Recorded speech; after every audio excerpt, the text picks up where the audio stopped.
ইনসাফর বাংলাদেশ গড়ার স্বপ্ন দেখা বিপ্লবী শহীদ ওসমান হাদির হত্যাকারীরে অতি দ্রুত সময়ের মধ্যে গ্রেপ্তারের দাবিতে চট্টগ্রামত বিক্ষোভ কর্মসূচি গজ্জি ইনকিলাব মঞ্চ। ডিসেম্বরের 27 তারিখ শনিবার বিকেলে চট্টগ্রাম নিউ মার্কেট মোড়ত টানা 6 ঘন্টা অবস্থান করে বিক্ষোভকারীরা। উক্ত বিক্ষোভ কর্মসূচিত ইনকিলাব মঞ্চের নেতৃবৃন্দ, অন্যান্য রাজনৈতিক দলের নেতৃবৃন্দ এবং সাধারণ ছাত্র জনতাও উপস্থিত আছেন। প্রায় 5 মিনিটের মধ্যে সারা দেশ তোলপাড় হয়ে গিয়েছে। ফলে 4 থেকে 5 ঘন্টার মধ্যে কিভাবে বর্ডার ক্রস করে খুনিরা, এটা অবশ্যই ইন্টারিমের কাছে আছে এবং উপদেষ্টা পরিষদ থেকে শুরু করে বাংলাদেশের এনএসআই, ডিজিএফআইদের কাছে এর সর্বোচ্চ সব ইনফরমেশন আছে।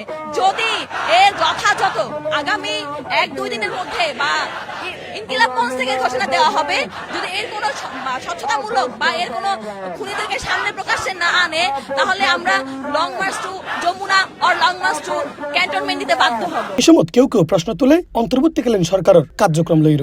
আরা হতে যাই অনর এই ব্যর্থ সরকারে আর হাদি ভাইয়ের বিচার নগরিয়ারে হন নির্বাচন দিন আরিব, এই নির্বাচন দিয়ে তে মনসাদের তে গা বাজারে অনর আলাদাভাবে যাইব, কিন্তু আর ভাইয়ের হত্যার বিচার অনেক করিব আর একাধিক করে লক্ষাধিক করে। আসলে ইন তার ব্যর্থতা আর তো যে ইন্টারিম গভর্নমেন্ট বই এবার ছাত্রদলের ম্যান্ডেট লইরে এবং ইতারা নির্বাচিত হন সরকার নয়, ইতারাই ছাত্রদলের ম্যান্ডেট লইরে ছাত্রদল ইতারা উপদেষ্টা পরিষদ নিজের নেই, কিন্তু ইতারা একমাত্র মূল হাজ আছিল ছাত্র যে গণহত্যা আছে এই গণহত্যার বিচার করেন, কিন্তু আর এখনো পর্যন্ত কোনো ধরনের বিচার না পাই। ইভেন আজ পর্যন্ত আর যে জননিরাপত্তা এই জননিরাপত্তা আর তো কিন্তু রাস্তা নাও করেন ইয়ান আর ইন্টারিম গভর্নমেন্ট আর কোনোদিন আশা না করি। শরীফ ওসমান হাদির যারা হত্যা গজ্জি তারারে অতি দ্রুত সময়ের মধ্যে আইনের আওতায় শাস্তি নিশ্চিত নইলি বড়সড় বিক্ষোভের ডাক দিবার ঘোষণা করে তারা। যতদিন পর্যন্ত হাদি হত্যার বিচারের ব্যাপারে কোন উপদেষ্টা স্পষ্ট বয়ান দিব তখন পর্যন্ত আরা এই অবস্থান কর্মসূচি চালাচ্ছি।